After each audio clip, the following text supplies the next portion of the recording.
Now Derek is hanging with all creatures great and small. And it looks like he's made some furry friends. Derek, how are you getting on?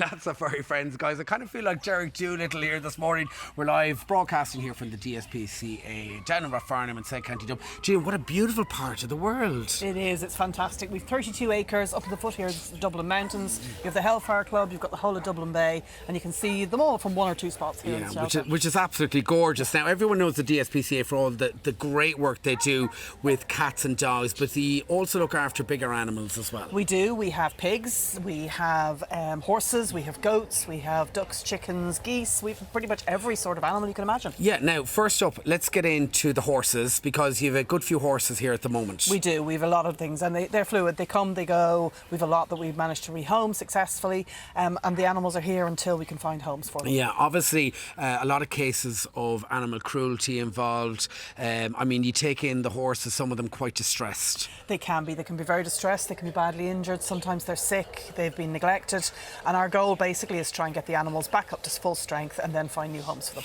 And you have a couple of nice paddocks down there at the back as well, so there's plenty of space to roam around. Lots and lots of space, and you can see our lovely goat who likes to live with the horses. He identifies as a horse. Yeah. So we've a wide variety of strange and interesting animals. Speaking of the goats, then you have a couple of goats here. We do, yeah. We've a whole little herd of friendly ones, so they're fantastic animals. Obviously, a lot of the goats come into us because they're strays or because people think they're a great idea to have to keep the grass short, and they'll just eat everything else. And do you manage to rehome them, or what's the story with them then? Yeah, so we keep a friendly herd here because it helps us integrate the new animals when they come in. It makes it easier for us to treat them, bring them back into the field, out of the fields when we need to look after them. But yes, we do look for homes for them periodically. Now, we met the pigs earlier on this morning. There was 3 of them down there.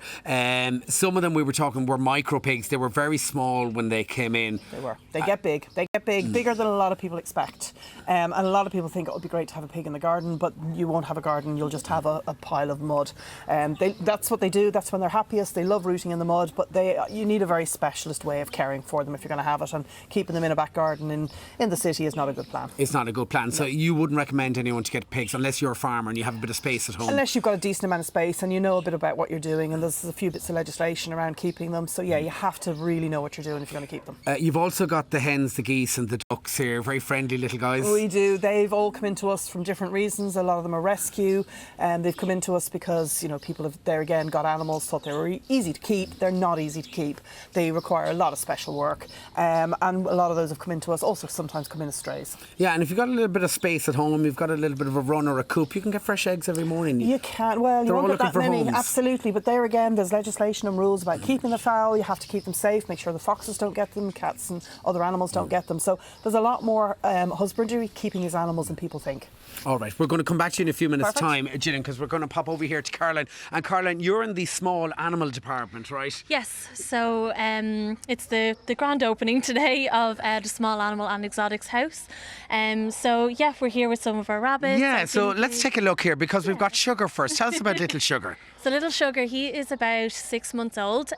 He came into us, he was found by somebody in a cardboard box, which is unfortunately very common, especially over the last few months, just rabbits being abandoned. So he is one of them. He's falling asleep there. I know, he's such a peaceful little fella, isn't he? So quiet. He is such a good rabbit, and he's up for adoption, as are all the animals here today. Okay, and Rebecca's looking after him here this morning. Yeah, Rebecca's been fostering him for the last few weeks. Okay, and you can foster here at the DSPCA, yeah? Absolutely, especially for animals that are waiting for certain procedures to be done.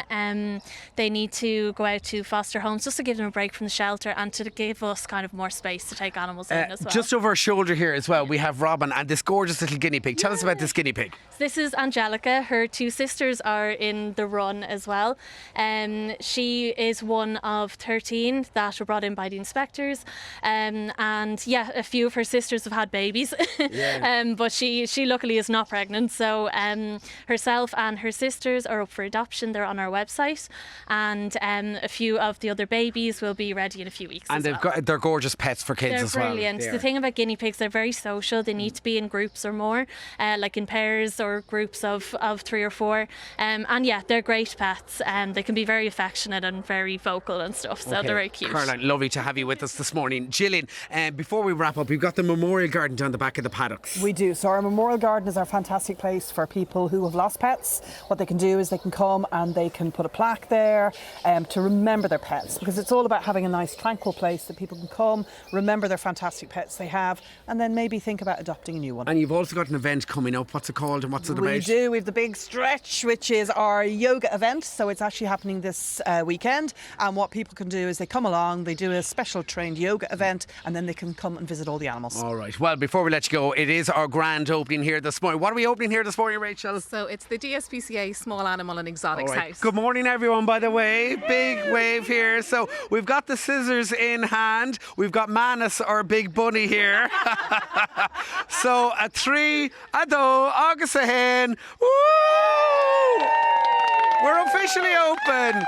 DSPCA.ie for more information. But for now, we hope you enjoyed this morning. Back to studio. Well done, Manus. Done, officially Amazing. open. High five. Look at that. High five, Bunny. High five, Bunny. Bunny can't see you, Derek.